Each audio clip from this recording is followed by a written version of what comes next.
even the Mario games, like Odyssey, it's the hat. That's the gimmick, obviously, you know. Galaxy is a lot of stuff. Is the very different. I would say Galaxy is the gravity. Yeah, gravity.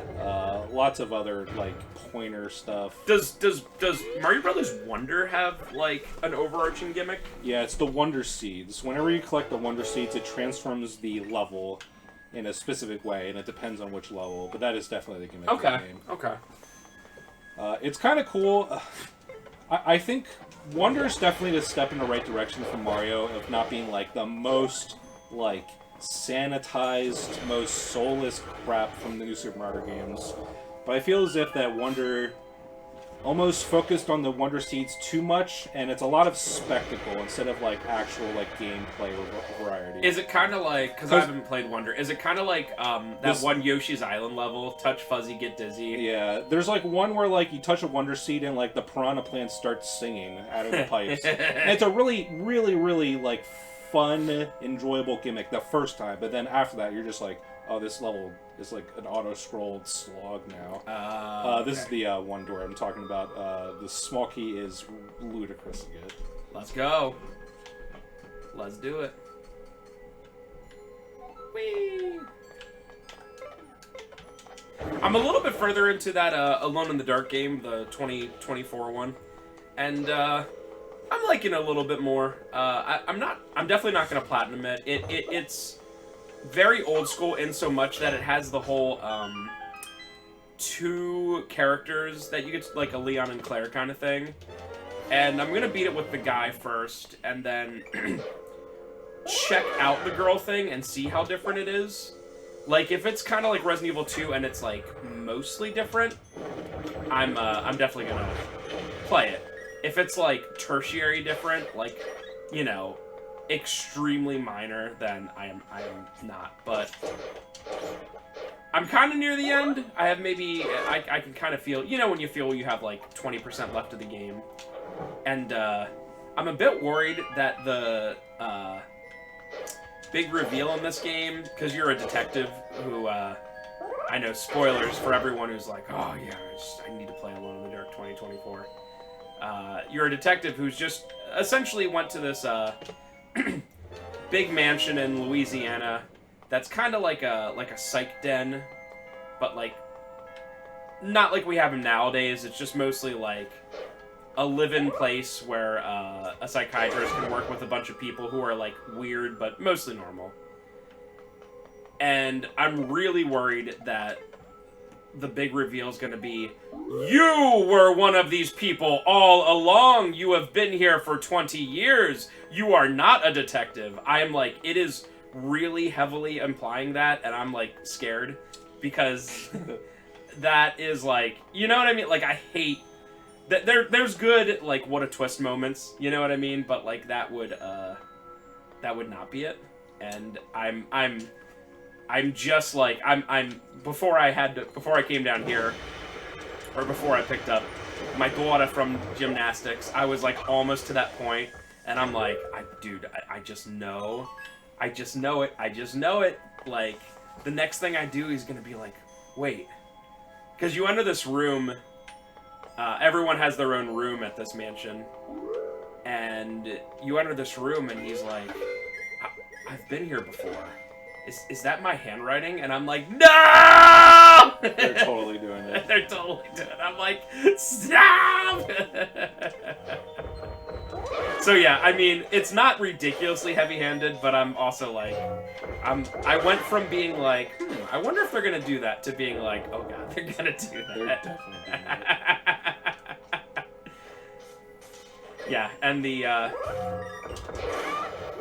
right now before I came down, you like, it's actually pretty cool. So it's kind of like obviously Alone in the Dark was before Resident Evil, so it's kind of like a Resident Evil thing.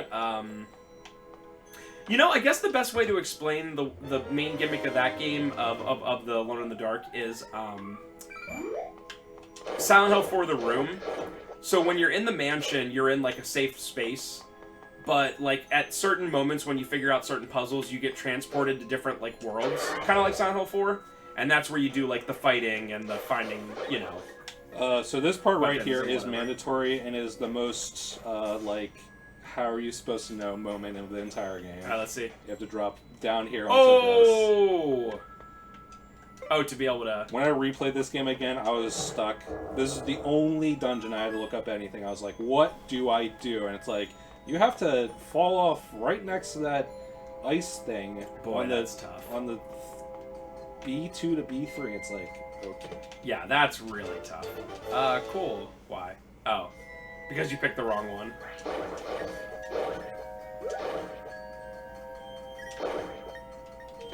Yeah, that's just the way to get that. Ah. So. But anyway, I am, like I said, it's like a solid 6 out of 10.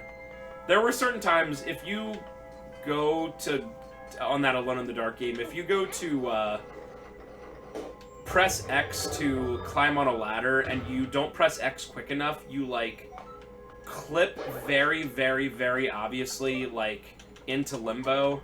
And there were literally 2 times in this game, with the newest patch, mind you. I'm playing it, like, 8 months after it came out, where I just got completely stuck in limbo and had to reset the game, which is, like, just pretty unacceptable in current year, you know? Like, I'm not trying to, like, glitch hunt or anything like that. I'm just trying to go down a ladder. Yeah, you're just playing the game. Yeah, and I'm like, okay. Alright, bud.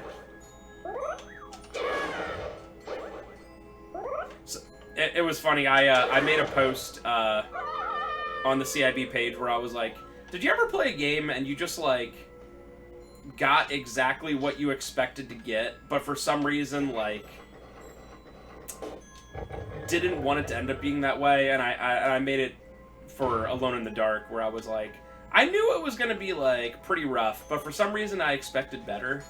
And there was a guy who was, like, not happy with my take on that, because he thought it was, like, pretty great. And he was like, well, did you play Alone in the Dark 2008? Remember that absolutely god-awful PS2/360 Yeah, one? it's like full action stuff. And I was like, well, I mean, I did a couple hours of the PS2 one, but if your argument is this game is better than one of the worst games ever made, then congrats. It is. Like, I don't... Yeah, is a 5 out of 10 that much better than a 3 out of 10? Oh, Alone in the Dark 2008 is like a 1 out of 10. But still, I see what you're saying. Yeah. But it's like, how is that an argument? Like, this new Call of Duty that's coming out, Black Ops 6. We finally got that smart. Let's go! Like, what if it's like a 7 out of 10? And everyone hates the one that came out before, like Modern Warfare 3. So if someone's like, I have valid complaints about Black Ops 6, and it'd be like, well, but it's not Modern Warfare 3, so there you go. And it's like, not a valid complaint to be like, oh, it could be worse. It's like, Yeah, that's such a pitiful mindset. like, yeah, it could be worse. Did you play the CDI Zelda games? Oh, yeah, there you go. No, I haven't played Zelda's Adventure because it's the #1 game that I want to get. But I can't tell if a copy is... Do you notice the insane gimmick of this dungeon? We're leading the same piece of ground across the entire dungeon. Yeah. It's pretty crazy. Dude, whoever made this is like... I can only imagine that they probably had to, like, have everything drawn up on this, like, huge board to explain how everything is moved around and whatever. Because it is complicated. Yeah, it's definitely the most, it probably is the most complicated dungeon, but it's the most, like, high effort, they had to think a lot of things through to make it work, type of thing. It is very appreciated. No!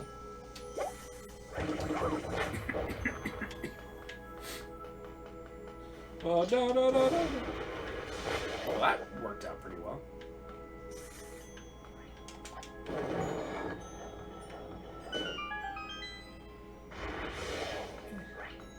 No. Get out. B platformer game, have ice physics. Every time. Thank you. Hey, you won't believe this, but this platformer game has ice physics in one level and a sand level. Oh wait, right after the sand level, it's the lava level. Thank you so much.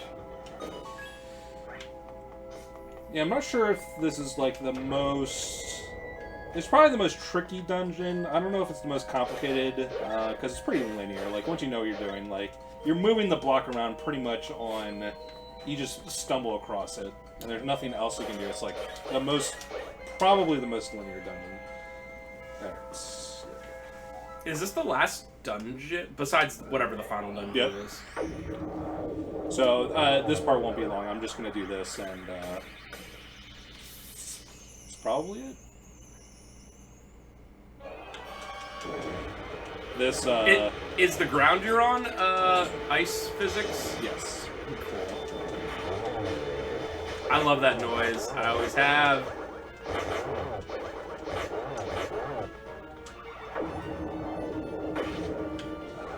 Ruh-roh. This fight is 10 billion times easier with the upgraded flame rod. I can imagine.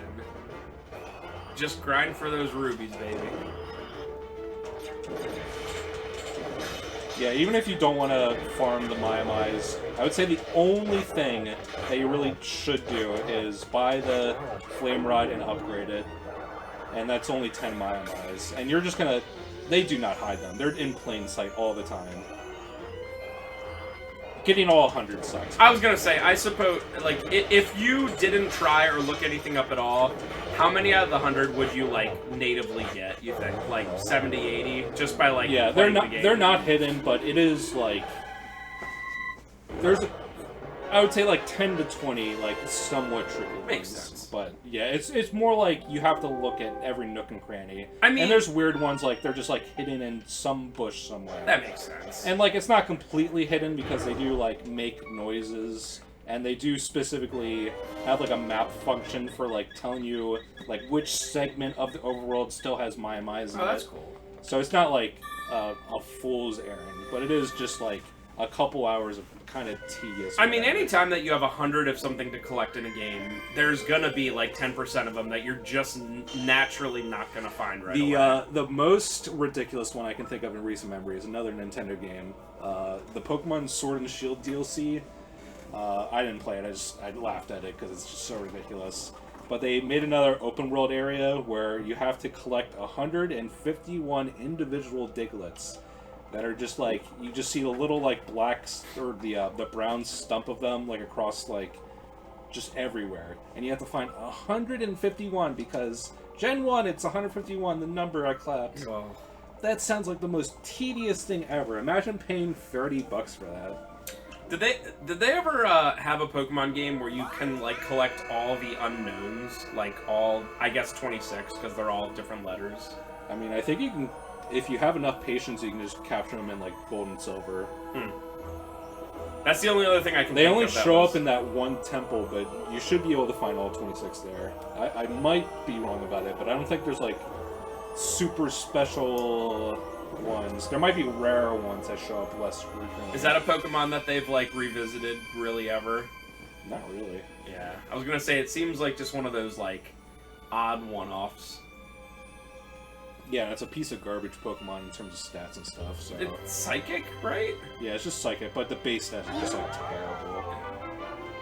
I mean, that's the nature. If you're even when you had 150 and now it's what, like 800.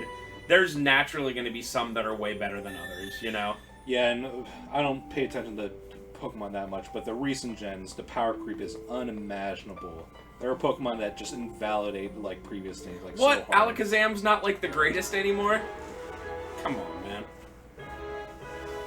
I know the general really good ones from the first two gens, but then after that, I just assume that, actually, I think Mudkip, the thing it, evolves to is really good, if I remember correctly. Or maybe that's just for speedruns. Yeah, Swampert is... it used to be pretty good. It's a bit power corrupted. That makes sense. Back, but... Well, it's just... go for the legendaries. Alright, there might be one thing I want to do real quick. I don't know if... I'm gonna have to do a bunch of stuff, but... You can go into the final dungeon, and they have the red tunic in there, which quarters damage. Good lord. And I want to get that before I do the Tower of Treachery. But I'm pretty sure I can just go in there and just get it.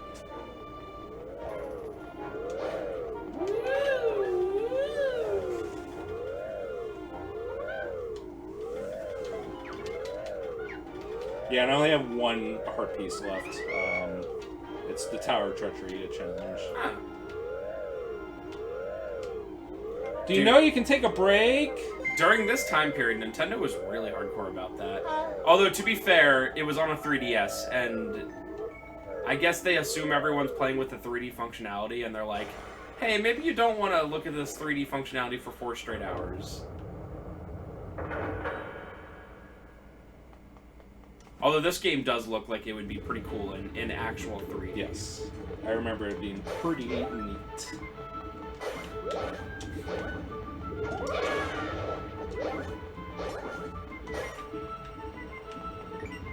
Nope, can't get it. This is the area that if you want to farm, yeah. Rubies. The monster drops. Sorry, I was trying not to die. But you just leave, enter, everything's back, and you can get all the monster drops for potion making. It's also pretty decent for rubies, but yeah. At this point, I mean, this doesn't unlock until you have all the things beat, right? Yeah, you have to all 7. So at this point, you ought to have most of the rubies that you need, right? Yeah, it's mostly the monster drops. Yeah. Some of the blue one and the another one are kind of uncommon. The monster horns are a little. The purple guts are the most common, and they're the most useless. The 3 potions you can make are the blue potions, which is a full health restorer, and okay, I think I have 2 just real quick.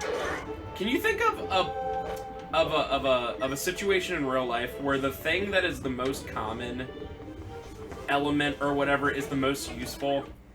Like, an example I can think of is, like, to the opposite of that, is, like, gold and silver, especially gold, are, like, incredibly useful in many things, including, like, semiconductors and such. But, of course, it's, like, a rare element. It's like, dang, why couldn't, like, dirt, like, literal dirt, be, like, a great semiconductor? Yeah. You know what I mean? Like... The only thing I can think of is, like, sand is used for a lot of things, like glass. Oh, that's true, and you can, I mean, that is, like... I think they make, like, something for processors out of, like, processed sand. So that's nice. And I'm not talking about the periodic table of elements. Yes, oxygen is very helpful and very abundant. Hydrogen is very helpful and very abundant. Go away. Oh, my science people. Go away. No, I'm kidding. I like science. Alright, so the red tunic is hidden. You have to snuff out those lamps. It's right here. But that's a good example. Oh! Let's go. Alright, so let's get out. Although, to be fair, I hate sand. It's coarse. It's coarse and it gets everywhere. Thank you. We made a reference to the prequels today. Thank goodness. Alright, so next sitting should easily be the last one. I just have the treacherous tower and the final boss to do. Let's go! This has been a pretty... This is definitely a great handheld, how would you say, length for a game. Like, Trevor did a lot of stuff off-screen, obviously. But, like, I at almost said max, Octoroks, but those things that you find. the Maiamais are the biggest time dump, but honestly, I said, like, 3 hours. It's probably, like, an hour and a half. It really doesn't take that long. I would recommend just, like, saving it for later when you have the Giant's Mitt or Titan's Mitt and all the things unlocked, and then you can just do them in one fell swoop. Alright, guys. We'll see you next time for probably a last sit-down. And we'll be moving on after that, so, bye!